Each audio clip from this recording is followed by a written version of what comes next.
Halo, selamat datang di podcast Ngobrolin HI.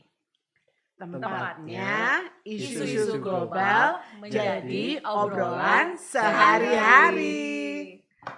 Teman-teman, di penghujung tahun 2024 ini, kita menyaksikan dua event penting. Yang pertama, COP atau Konferensi Perubahan Iklim ke-29. Betul nggak Mas Apres? Betul banget. Betul ya. Itu di Bako ya, Iya. Azerbaijan. Ya. Yang kedua adalah kampanye global 16 hari anti kekerasan berbasis gender. Yang kedua ini acaranya dari 25 November sampai dengan puncaknya di hari HAM 10 Desember. Betul ya Mbak Novi ya? Bener banget Mbak Indri. Nah, kalau misalnya kita membuat interseksionalitas antara keduanya, perubahan iklim sama gender. Menarik ya untuk kita membahas apa sih relasi atau hubungan antara ketidakadilan gender dengan perubahan iklim. Oleh karena ini, teman-teman semua, kita punya duet maut, dua narasumber yang kecenya, pinternya, baiknya, luar biasa. Kita Tumben kenalan dulu ya. Tumben yang muji-muji gini ya, Mbak. Pasti ada maunya Mas Apres. Podcast Oke. ya. Kita kenalan dulu sama yang pakai baju biru di sebelah kiri saya. Dua-duanya Yang biru sudah nih. kondang, sebelah kiri Mbak, Oh, sebelah sebelah kiri kiri. ya. Oke. Yang sudah kondang sekali, Mbak Elizabeth Dewi dipanggil oleh biasanya Mbak Nopi. Apa kabar Mbak Nopi? Baik Mbak Indri, terima kasih ya udah diajakin podcast. Iya, seneng Mbak. Akhirnya kita bisa podcast bersama. Akhirnya di penghujung tahun. Pakar gender, ahli gender, dan sedang banyak bertanam ya Mbak ya. Boleh disebut ekofeminism nanti, ekofeminis. Berikutnya di sebelah kanan saya masih pakai baju biru, rupanya saya nggak kompak. Ada Mas Apres. Terima kasih, Mbak. Ahli lingkungan, baru pulang S3 dari Leeds University. Topik disertasinya tentang perubahan iklim. Lingkungan. Selamat datang. Apa kabarnya? Baik, senang banget bisa. Ini pertama kali nih di ruangan podcast. Oke. Oh iya ya, pada pertama kali ya. Iya, pertama kali grogi gitu. Grogi, jangan grogi di sini. Kita ngobrolnya santai, kayak ngobrol aja. Tapi mohon maaf nggak ada kopi ya nanti. Iya. Ya. Nanti dikirim ke ruangan aja ya kopinya ya. Tenang Mbak, akan dikirim. Baiklah, kita mulai. Ada dua pertanyaan sebetulnya untuk Mas Apres sama Mbak Novia. Tapi kita mulai dengan pertanyaan pertama itu ingin melihat sebetulnya dampak dari perubahan iklim ke perempuan. Ya. Dan kita mau melihat sebetulnya beberapa data, informasi kan bilang bahwa perempuanlah yang paling terdampak karena perubahan iklim. Mari kita membahas, mendiskusikan hal ini lebih lanjut. Kita mulai dari Mas Apres dulu. Silakan Mas Apres. Boleh. Ya, ini menurut saya poin yang sangat penting ya untuk melihat bagaimana sih dampak perubahan iklim terhadap perempuan. Tentunya itu menariknya adalah dampak perubahan iklim khususnya yang negatif itu distributed unequally gitu ya. Bahkan antara pria dan perempuan gitu. Dan memang menurut riset ada yang bilang bahwa perempuan mengalami dampak 14 kali lipat lebih parah begitu dibandingkan pria. 14 kali lipat. Iya. Contoh sederhananya nih, misalnya terjadi banjir nih, akses sanitasi buruk. Itu akan lebih challenging buat perempuan kan. Karena kebutuhan akan air itu lebih banyak untuk perempuan. Itu contoh sederhananya. Ya. Oke, makasih banyak. Jadi bisa sampai 14 kali lipat perempuan lebih terdampak. Itu angka yang sangat signifikan ya, yang nunjukin betapa besarnya dampak perubahan iklim terhadap perempuan. Oke. Menurut Mbak Nopi, bagaimana? Setuju nggak Mbak? Setuju banget ya. Tadi Mas Apres bilang bahwa ketika terjadi itu dampaknya buat perempuan lebih besar, lebih banyak, lebih berlapis juga ya.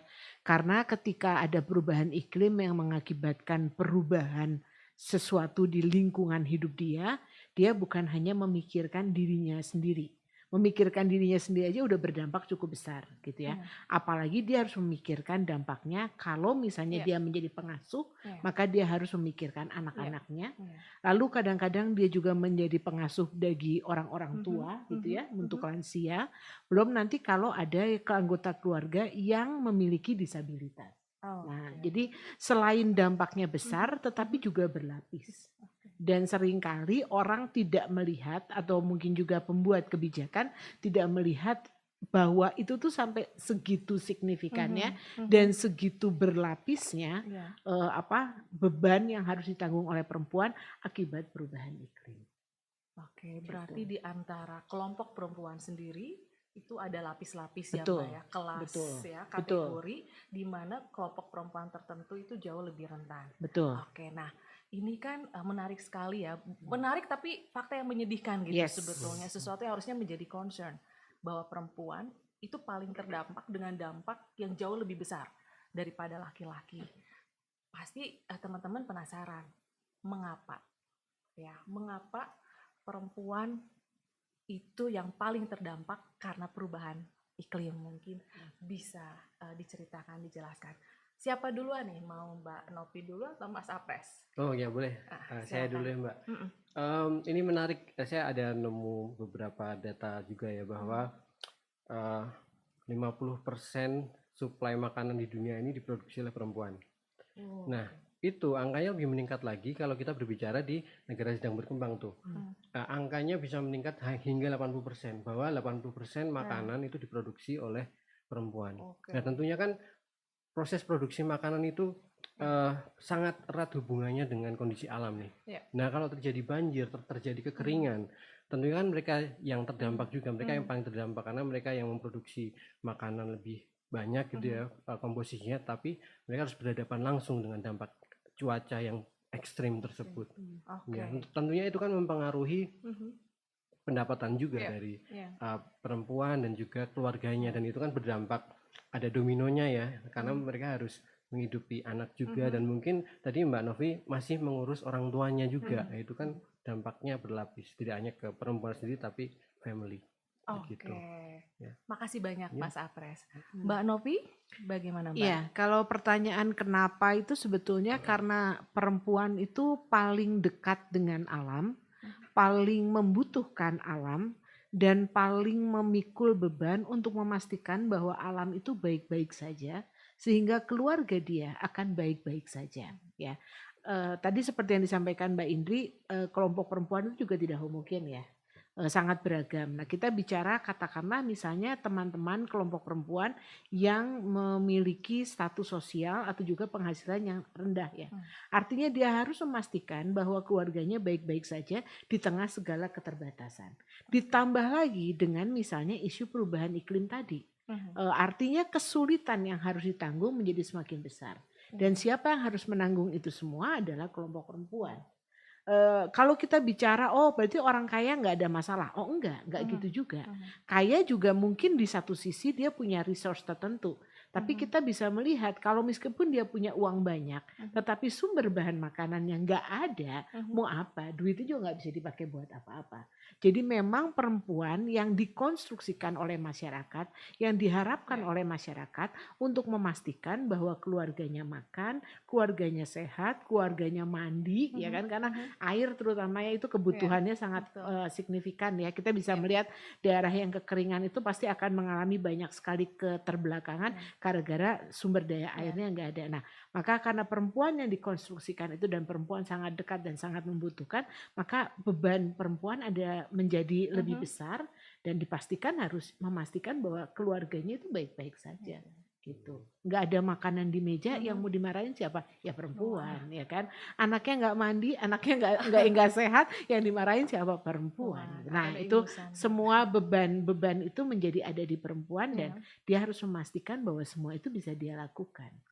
Ya nggak mudah, tetapi ya gimana ya?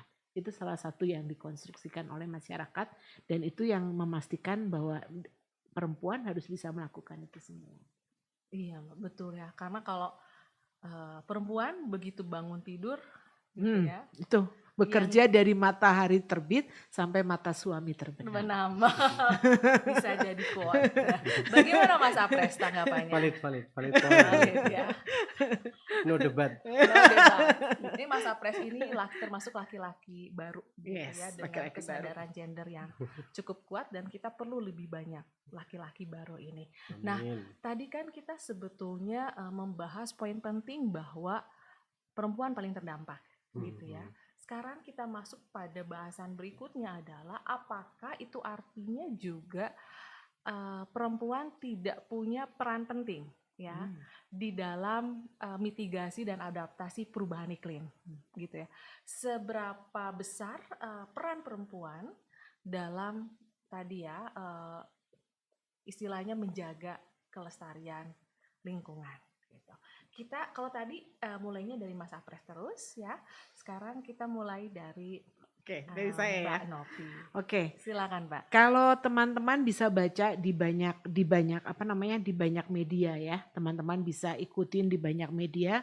Itu banyak sekali tokoh-tokoh perempuan ya, dan bukan hanya perempuan yang intelektual, yang akademisi, bukan, tapi perempuan yang biasa-biasa saja, perempuan dari kalangan akar rumput yang justru bergerak paling depan ya, mengambil langkah yang luar biasa berani untuk memastikan bahwa alam di sekitar dia itu terpelihara baik-baik saja dan tidak diambil oleh kekuatan-kekuatan dominasi lainnya. Ya, saya bisa sebut banyak sekali tokoh-tokoh di Indonesia. Kalau teman-teman nanti tertarik, banyak banget. Sebut aja satu temannya Mbak Indri lah, nggak usah jauh-jauh. Butet Manurung, ya kan? Itu kan sobatnya Mbak Indri lah ya.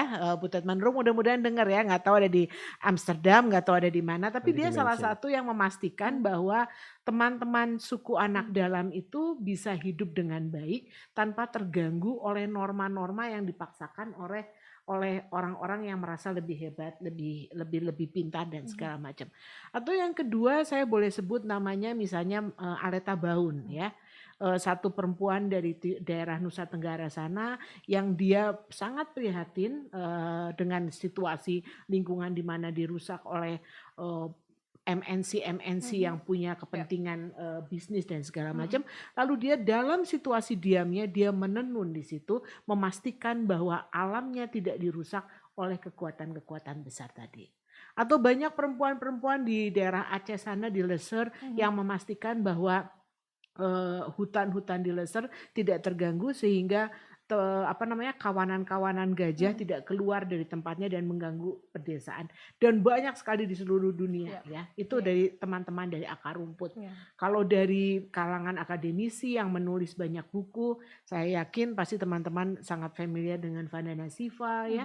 Mereka bergerak dengan gerakan namanya Cipko, merangkul pohon, memastikan pohon jangan dipotong gitu ya.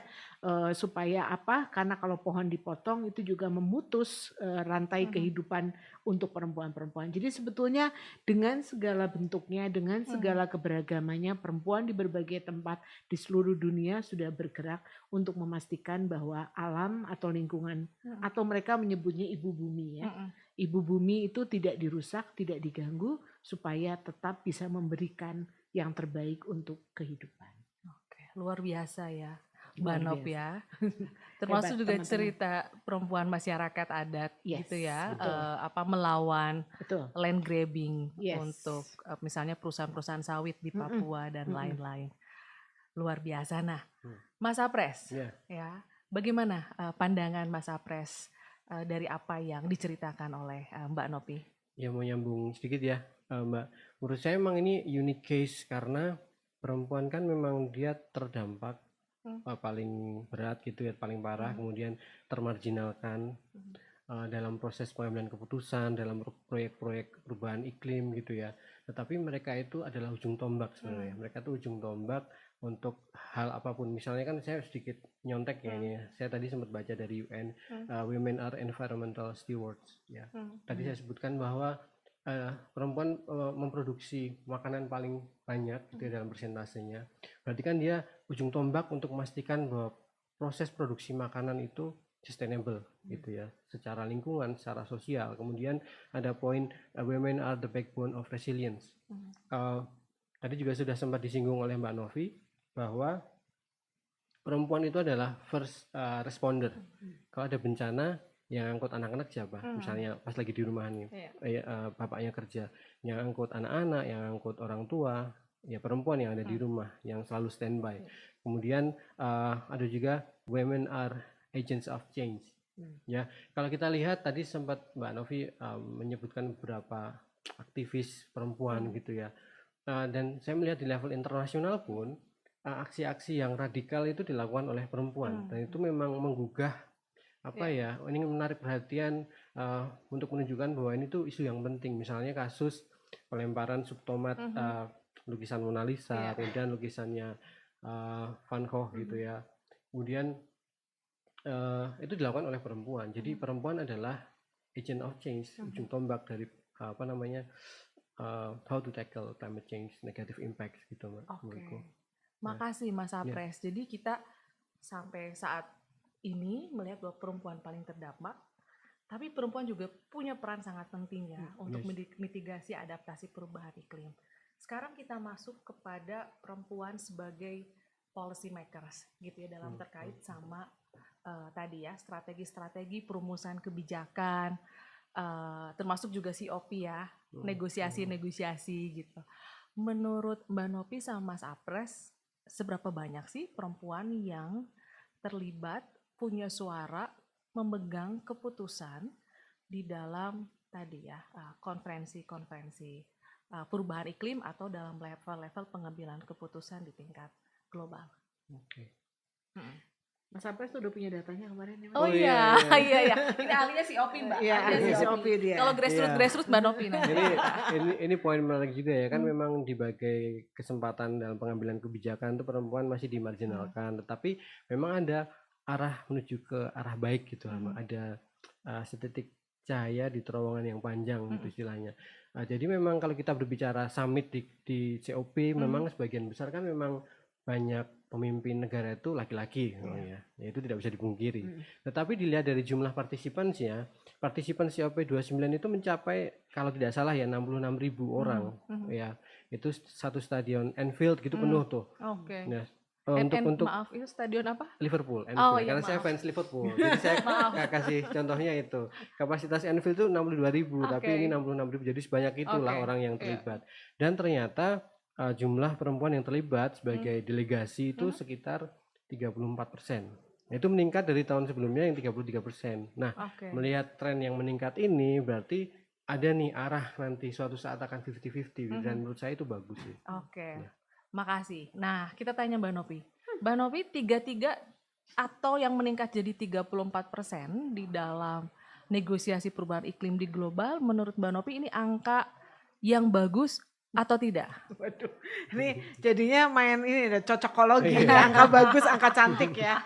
Ya sebetulnya kalau dibandingkan dengan isu-isu lain ya, isu-isu lain di dunia ya, sebetulnya angka 33%, sekarang 34 ya Mas ya tadi ya. 34 itu sebetulnya udah bagus ya kalau dibandingkan dengan isu-isu lain ya di dunia gitu ya. Karena kalau kita bicara isu-isu yang lebih istilahnya lebih hardball gitu ya, yang lebih highball gitu tuh itu wah sedikit banget, kecil banget gitu. Jadi kalau bicara dibandingkan dengan isu lain 33, 34 itu udah better lah. Udah lumayan lah ya.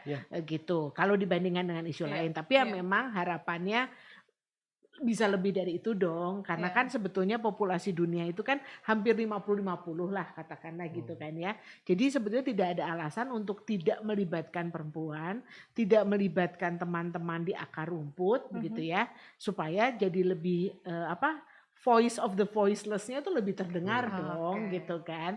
Sehingga pembuat kebijakan, meskipun pembuat kebijakannya adalah mayoritas kepala negara yang laki-laki, tapi suara-suara dari perempuan dan teman-teman akar rumput itu sudah lebih terwakili. Seneng dengernya karena ada arah ya. Yang lebih baik ke arah kesetaraan. Dan that's a good news ya menurutku ya. Nah, kemarin itu waktu kita ngobrol nih Pres, nyiapin podcast, Apres sempat bilang ngasih data bahwa perempuan itu sangat terbatas aksesnya untuk mendapatkan bantuan tadi ya, misalnya entah strategi mitigasi atau adaptasi perubahan iklim. Boleh cerita lebih Nah, lanjut poin itu nggak, Pres? kalau itu poin bukan dari baca-baca gitu ya, itu berdasarkan experience gue aja sih Oke. Mbak. Waktu riset S3 kan aku keliling ke 4 provinsi, ke 8 desa Wow. yang ada program terkait adaptasi perubahan iklim, Iya. dan itu kan mendapatkan dana dari lembaga donor internasional dan dari pemerintah seperti Bappenas dan KLHK. Nah, ketika saya mau riset dan mau wawancara programnya bagaimana implementasinya di level lokal gitu ya, tentunya kan pemerintah punya target tinggi nih, tapi kan saya pengen tahu nih implementasi di tingkat lokal itu seperti apa, dan metode penelitian saya waktu itu adalah in-depth interview ya untuk pengumpulan datanya, dan ternyata susah banget untuk cari responden perempuan gitu, karena sebagian besar yang terlibat itu adalah laki-laki. Entah itu kepala desanya, kemudian kan membentuk tim gitu ya, dia akan mengajak teman-temannya, teman-teman nongkrong di warung kopi atau yang sering main ke kantor desa, dan itu emang kalau lihat ada sih perempuan tapi sangat sedikit jumlahnya, dan yang bisa speak up banyak itu sedikit. Jadi mungkin saya hanya menemukan dari banyak nih responden saya itu 60 misalnya ya, perempuan yang yang sangat terlibat dalam program adaptasi perubahan iklim itu hanya 2. Yang lainnya itu lebih kepada mungkin pendiam gitu ya, atau lebih kepada setuju-setuju gitu, dan mungkin dimasukkan atau mungkin diusulkan oleh kelompok panitia program itu hanya sebagai untuk ini ada wakil dari perempuan, tapi sebagian besar keputusan tuh dibuat oleh laki-laki ya. Tapi happy-nya adalah saya menemukan gitu ya, ada 2 perempuan yang di Lombok, kemudian yang di Indramayu. Itu keren banget sih menurut saya. Indramayu dekat kampung saya. Majalengka. Kenapa ada promo Majalengka di sini ya? Jadi 2 better than nothing ya. Iya. Nah, Mbak Nopi, apakah Mbak Nopi memiliki informasi terkait apa yang disampaikan oleh Mas Apres? Iya. Kalau informasi sama-sama lah, kita bicara soal pengalaman di lapangan ya. Kalau Mas Apres tadi ke mana daerah, mungkin lebih ke Lombok lalu Indramayu. Kalau saya bicara soal perubahan lingkungan itu ke Sumba ya, NTT ya. Dan memang di sana ya memang waktu itu memang saya khusus mencari perempuan. Jadi kalau saya udah targeted ya, penelitiannya targeted perempuan, dan memang betul seperti apa yang tadi disampaikan Mas Apres, itu menjadi sangat sulit ya. Karena apa? Karena mereka tidak biasa untuk bicara, ya, tidak cukup percaya diri untuk bicara dan menceritakan gitu ya. Karena kalaupun ada pertemuan di desa, itu kan mereka posisinya di belakang ya, posisinya bikin teh manis gitu kan ya, menyiapkan konsumsi atau sambil gendong anak gitu kan ya. Sementara yang bicara bapak-bapak. Nah kalau mereka mau mulai bicara pun, bapak-bapak itu mohon maaf ya, tapi nggak di semua tempat, tapi di beberapa tempat yang saya datangi, itu mereka lalu dalam tanda kutip melecehkan, gitu. Bukan melecehkan, maksudnya merendahkan lah ya. Allah mau ngomong apa sih kau, tahu apa sih kau kan, kayak gitu, yang kayak model kayak gitu. Sehingga lalu perempuan ini jadi makin ciut lagi gitu kan, makin nggak pede lagi untuk bicara. Nah, memang itu menjadi satu fenomena. Kalau Mas Apres menemukan di tempat itu, saya juga menemukan di beberapa tempat yang saya pernah kunjungi memang menjadi begitu gitu ya. Nah, maka memang penguatan kapasitas ya. Penguatan kapasitas perempuan bukan cuma terdaftar, hadir, lalu pokoknya tanda tangan gitu ya, mencapai kuota, tapi bagaimana mereka dikuatkan supaya mereka juga bisa bicara dan konten apa yang mereka bicarakan tuh boleh didengarkan gitu loh. Atau dicatat untuk menjadi masukan, karena sekali lagi soal perubahan iklim, soal lingkungan ini kan ya mereka yang paling tahu ya. Kalau model di Sumba itu kan yang harus cari air, jalan sekian puluh kilometer dengan kondisi panas, bawa ember siapa ya, perempuan dan anak-anak perempuan gitu kan, yang ditaruh di kepala, di tangan, dan sambil jalan, sambil sekolah dan segala macam, yaitu perempuan gitu. Jadi betul apa yang disampaikan Mas Apres ya, penting untuk capacity building ya, supaya perempuan juga berani bicara. Gitu. Nah, cocok Mbak dengan pertanyaan terakhir dari podcast kita. Mbak Nopi sudah sedikit menyentuh tadi ya, perlu capacity building. Pertanyaan berikutnya lebih ke insight atau suggestion ya. Saya nggak berani bilang rekomendasi juga ya, suggestion yang bisa diberikan oleh 2 narasumber kita, bisa terhadap pemerintah, bisa terhadap publik, dan tentu terhadap mahasiswa HI kita. Apa sih gitu ya suggestion-nya terhadap 3 aktor itu untuk tadi ya bisa membangun atau memberikan ruang bagi perempuan di dalam proses adaptasi dan mitigasi perubahan iklim. Silakan mau siapa duluan nih?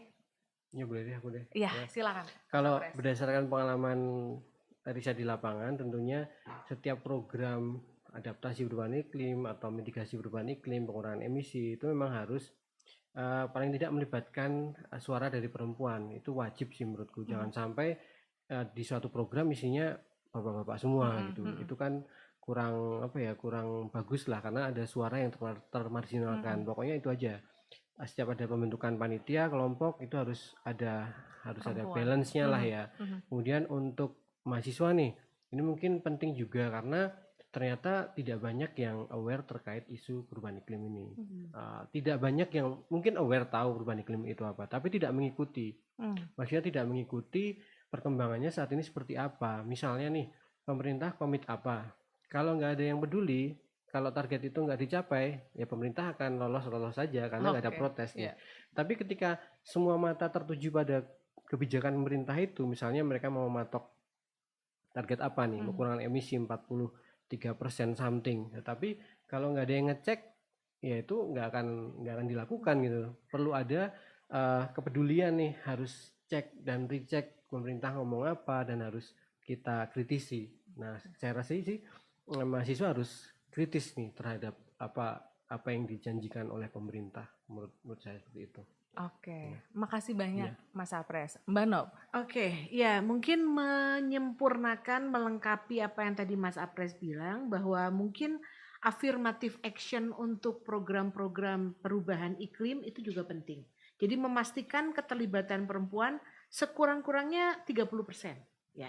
Mungkin dari awal kelihatannya itu menjadi satu hal yang ambisius. Tapi kita pernah kok melakukan kebijakan-kebijakan lain yang dulu juga dianggapnya nggak mungkin, akhirnya menjadi biasa.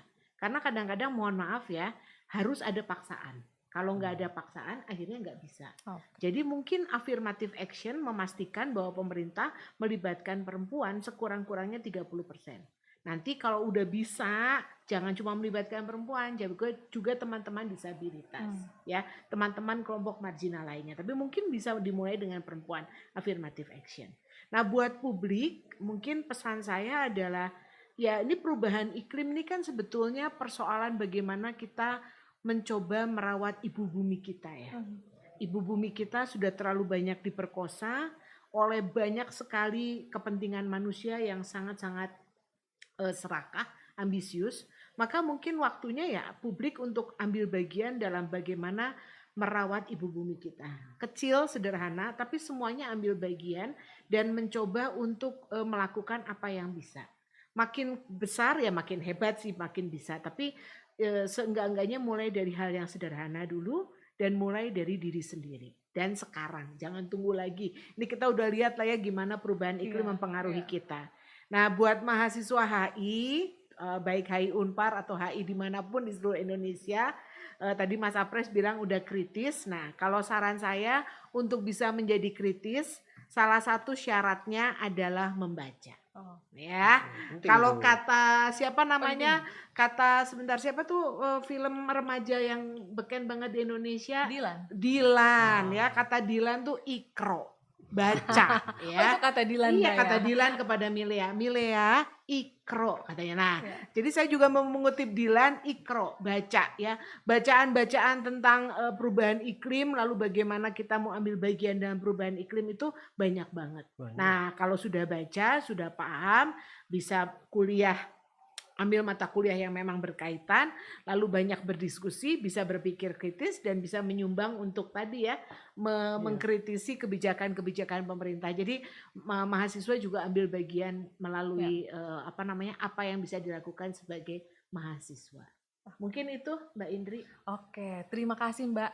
Ikro membaca, berpikir kritis dan melakukan aksi mulai dari hal-hal sederhana dari kehidupan sehari-hari, dari bangun pagi sampai tidur lagi. Tidur lagi. Oke. Mas Apres ada yang mau disampaikan lagi atau sudah ya Mbak Sudah Novi poin. mungkin? Cukup. Poinnya Cukup udah ya. dirangkum tadi oleh Mbak Indri. Iya. Bagus Oke banget. ya, sudah Terima kasih 3 hal banyak buat itu. kesempatannya. Iya, luar biasa. Kita sudah membahas mengenai gender dan perubahan iklim dengan 2 narasumber keren kita hari ini. Untuk teman-teman semua, terima kasih. Jangan lupa untuk selalu menonton atau mendengarkan podcast-podcast Ngobrolin HI. Jangan lupa pantengin terus Ngobrolin HI, tempatnya Isu-isu global jadi obrolan sehari-hari. Salam. Sampai ketemu. Sampai semuanya.